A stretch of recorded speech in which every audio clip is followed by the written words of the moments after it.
Hola, yo soy Camila Zuluaga y esto es La Intérprete. Bienvenidos. Después de haber estado hablando varias semanas de las elecciones en Estados Unidos, en este episodio, Sebastián, bienvenido usted también, vamos a discutir de un tema que está muy caliente por estos días y es el futuro jurídico de las aplicaciones de transporte en Colombia y la movilización del gremio de los taxistas que ya anunciaron paro nacional de taxis para el 24 y el 25 de noviembre. Sebastián, llevamos años de incertidumbre jurídica con esto y no ha sido posible darle una salida consensuada, viable al tema de las aplicaciones de transporte. Hola Camila, ¿qué tal? Yo pensé que Trump nos iba a tener hablando muchas más semanas de esto, pero ya podemos volver a Colombia y así es, lo que usted relata es así.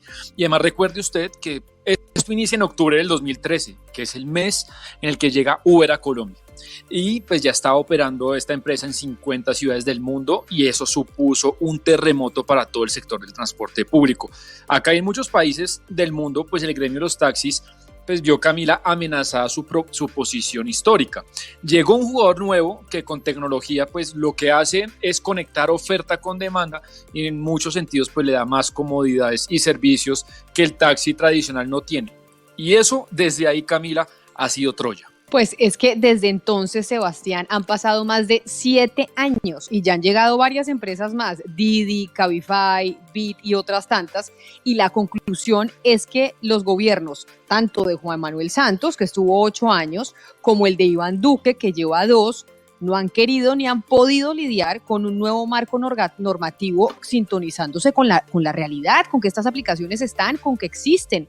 Y por omisión nos llevaron a la incertidumbre y a la confrontación permanente que cada vez que se empieza a discutir hay anuncio de paro del sector transportador. Y este paro que yo creo que va a ser difícil. Usted sabe, Camila, mi opinión, yo se la he comentado, yo soy muy amigo de la competitividad, de la tecnología y que la ley se acomoda a eso. Pero acá hay varias caras de la moneda, aquí tampoco pues uno puede ser tan sesgado y hay que reconocer algo, hay que buscarle una solución también a los taxistas pues que están en regla con esta vieja y compleja telaraña normativa y la cumplen, pues ellos desde hace mucho tiempo tienen que pagar la matrícula, el SOAT, la póliza, mejor dicho, comprar o arrendar un carro, el tema pues del cupo y todo eso, que sí es cierto que el Uber no tiene que pagar todo eso. Exacto, y ahí uno le da un punto de razón a los taxistas, Sebastián, porque eso que usted dice de el sistema de cupos, pues es uno de los cuellos de botella que tiene el problema entre taxis y aplicaciones de transporte, pues porque el Estado a través de los cupos genera artificialmente un problema de escasez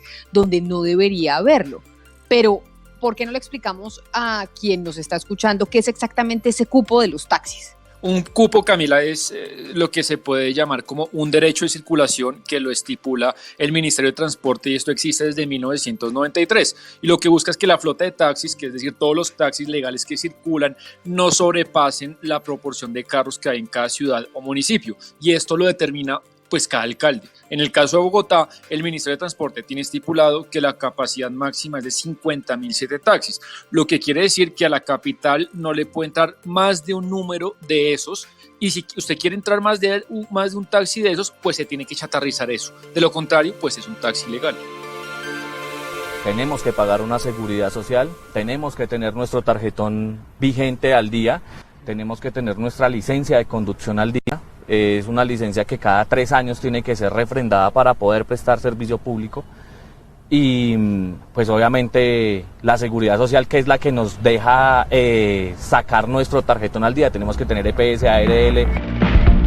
Pero entonces, Sebastián, esto nos lleva a concluir que como la demanda de cupos es mucho mayor a la oferta, algo que podría salir gratis, pues hoy es carísimo porque un cupo de taxi no le baja a usted de 70 millones de pesos y la conclusión entonces es que un taxista tiene que invertir más de 115 millones de pesos para poder tener legalmente un carro amarillo, que es el de los taxis, rodando por las calles de Colombia, mientras que pues un Uber no tiene que pagar nada porque simplemente tiene que comprar un carro, el que sea. Ahí es cuando uno entiende el reclamo del taxista de a pie. porque digamos que en el fondo no es culpa de ellos. Y cómo los gobiernos y los congresos también, Camila, han sido incapaces de liderar una transformación. Hemos visto en estos años una cantidad de cosas que han pasado, paros, justicia por mano propia, porque algunos taxistas pues paran ilegalmente a los competidores, miles de multas, inmovilizaciones. En el fondo, yo creo que, Camila, lo que hay es que de un lado y otro, sencillamente hay miles de colombianos conductores ávidos de trabajo y de darle sustento a sus familias, y cientos de miles de ciudadanos que sencillamente buscan un buen precio y una comodidad posible para transportarse del trabajo a la oficina o a donde tengan que ir. Pues mire, Sebastián, en diciembre del 2019 la Superintendencia de Industria y Comercio le ordenó a Uber, una de las aplicaciones de transporte, pues suspender las operaciones por competencia desleal. Así lo calificó la SIC. Y la empresa lo que hizo fue apelar a la justicia, apelar la decisión, y el problema terminó en que en enero dijo que se iba de Colombia y terminó regresando, operando con una nueva pirueta contractual con sus clientes. Es decir, lo que hizo es volver a hacer lo mismo, pero jurídicamente de otra forma. Sí, Camila, no sé si usted usa alguna aplicación, pero le preguntan por un contrato legal y usted hace clic y esa fue la pirueta que hicieron. Ahora, meses después, todo vuelve a estar muy caliente por varias razones. Primero, según la Liga del Usuario, que es un movimiento activista, ellos cuentan que se han intensificado las multas e inmovilizaciones contra los conductores de las aplicaciones. Dos, Hugo Ospina, usted lo conoce, el flamante líder del gremio de taxis, anuncia un gran paro nacional para el 24 de noviembre en contra de las audiencias públicas que estamos viendo que se celebran en el Congreso, a ver si por fin, pues nos ponemos de acuerdo para darle trámite a esto.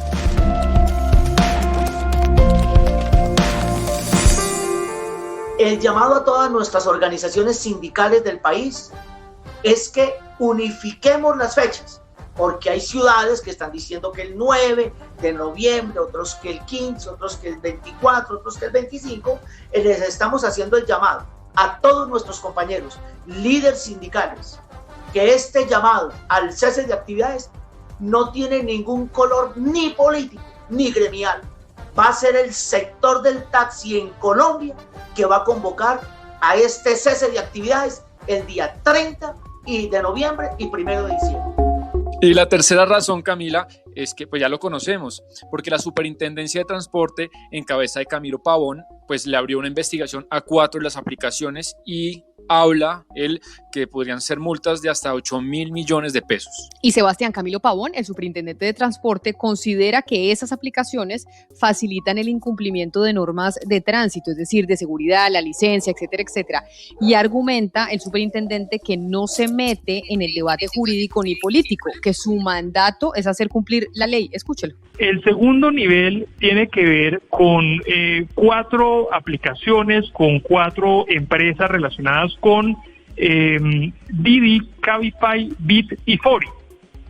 Y la razón de fondo, Camila, por la que se abre esta investigación no tiene que ver nada con la tecnología. Digamos, la Superintendencia de Transporte no está calificando si la aplicación en sí misma es legal o no, sino que el servicio subyacente, es decir, en el mundo real, no en el mundo tecnológico, sino en el mundo de los seres humanos, por decirlo de alguna forma, pues estarían incumpliendo la normatividad de transporte. Y hay una gran cantidad de normas que presuntamente se estarían incumpliendo, por eso se formularon en algunos casos hasta 14 cargos, que de hecho es parte de lo novedoso de estos casos, porque sumando las posibles consecuencias de esos 14 cargos, llegan a una posible multa de más de 8.000 millones de pesos en caso de que se encuentren responsables. Bueno, y apenas se conoció la decisión, pues salió David Luna, lo conocemos todo, ex ministro de las TICs y actual presidente de Allianz Sims, que es como la agremiación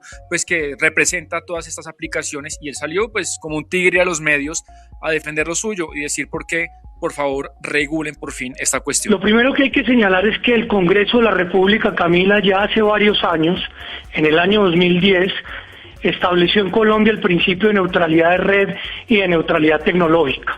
¿Eso qué significa? Que cualquier servicio puede prestarse por Internet, salvo que el Congreso lo prohíba. Y el Congreso durante estos años solamente ha tomado 2 determinaciones, una en materia de pornografía y otra en materia de juego, suerte y azar. motivo por el cual este tipo de servicios de intermediación, como usted muy bien lo señala, entre un usuario, un consumidor y un conductor, un vehículo, para transportarse de un lugar a otro, pues está autorizado en la norma y está autorizado en la ley. Pero segundo, en nuestra Constitución política existe un principio que se denomina el de legalidad. Y ese principio señala con absoluta claridad que los particulares pueden realizar todo lo que no esté prohibido en la ley. El superintendente Pavón ha comparado en varias ocasiones a esta actividad con ejemplos como si cualquier ciudadano de la noche a la mañana se le ocurriera operar, por ejemplo, corazones o volar en un avión. Eso lo dijo en el Congreso de la República. Y que como eso no se puede y se requieren reglas para poderlo hacer, pues estas empresas no pueden operar así como están, que también tienen que cumplir las reglas. Y el tercero, que es el que es importante para nosotros en este punto, es cuando el Estado, en consideración del riesgo que representa para la comunidad, pone un sujeto calificado para poder entrar a ese mercado. ¿Qué quiere decir eso? Que yo le voy a exigir unas calidades particulares, unas calidades y unas destrezas y unos conocimientos al que quiera entrar a ese mercado antes de hacerlo. Y el ejemplo típico es los médicos. Yo no me puedo levantar de la noche a la mañana y decir que yo hoy voy a comenzar a ser cirujano plástico de todos los colombianos, invocando mi libertad de empresa y el libre mercado. Eso no funciona así, porque se reconoce que las destrezas y las cualidades para ser médico tiene que ser revisadas previamente por el Estado, otorgarle una licencia para funcionar, para poder prestar ese servicio, y ahí sí entra a prestarlo. Lo cierto, Sebastián, es que actualmente en el Congreso de la República pues hay varios proyectos de ley, de hecho creo que muchos. ¿Cuántos es que se están tramitando en este momento para ver cómo quedan las plataformas digitales? Pues Camila, hay 6 proyectos de ley, pero yo diría que hay 5, porque es que yo sí he visto bien en qué consiste cada uno, y hay uno que pues en el fondo lo único que hay que es prohibir las aplicaciones. Allá no es regular, sino es prohibir, que es el de Jorge Enrique Robledo. Él sencillamente busca que la única manera legal para que usted opere a través de una aplicación sea si usted es una empresa de taxi constituida, es decir, las demás para afuera. Y entonces, ¿cuál es la que va más adelante? Es decir, esa es la de Jorge Enrique Robledo, pero hay otras más también circulando en el Congreso, ¿o no, Sebastián? Sí, yo creo que las más importantes a las que hay que pararle bolas es a la de Mauricio Toro, del Partido Verde, y la otra es la de Edwin Ballesteros, del Centro Democrático. ¿Y ahí qué ha ocurrido? Al principio, acuérdense que nos contaron que se iban a unir Edwin Ballesteros y Mauricio Toro, pero el gobierno quiso sentarlos a los dos para conciliar sus proyectos y les puso una serie de condiciones, una serie de sugerencias que Toro definitivamente no aceptó, como por ejemplo que las aplicaciones no puedan cobrar menos que los taxis, también un sistema de cupos para las aplicaciones, una cantidad de cosas que Toro considera pues que haría totalmente inviable la operación. Usted me pregunta a mí, esto no es oficial, pero yo estoy completamente seguro que el gobierno nacional, Duque y la ministra de Transporte están con el proyecto de Edwin Ballesteros, y Mauricio Toro pues está muy desilusionado porque cree que por ahí no es la cosa. Y entonces, Sebastián, todos los usuarios, usted, yo, porque yo le confieso que yo una plataforma sí uso, aunque también me monto en taxi, pero entonces, ¿cuándo creemos que vamos a tener finalmente una reglamentación? Sea la que sea, no importa, pero que decidan en el Congreso de la República para evitar seguir en este limbo. Pues hay alguien que nunca se pronuncia, Camila, pero yo creo que está detrás de todo, que es el presidente Iván Duque, porque si él toma el liderazgo de esto y sienta a la gente y dice, bueno, vamos a apoyar este proyecto y pone a sus filas en orden, pues habrá una reglamentación, pero lo que ahorita tenemos es 6 proyectos de ley compitiendo entre unos y en otros, y en medio de la certidumbre, pues Hugo Espina y todo el gremio del taxi pues harán un gran paro nacional que es muy difícil, y ellos pues están en una posición muy intransigente porque lo que ellos dicen es o sencillamente quitan los proyectos de ley o no paramos. Entonces yo no sé ahí pues cuál será el futuro de esta cuestión. Vamos a ver cómo se logra una conciliación y de pronto, Sebastián, de pronto no hay paro. Esperemos a ver qué pasa en las próximas semanas. Esto es todo por hoy en La Intérprete. A ustedes muchas gracias por haber hecho clic ahí en su plataforma favorita. Ya sabe que si es la primera vez que nos escucha, suscríbase a este podcast y compártalo con sus amigos.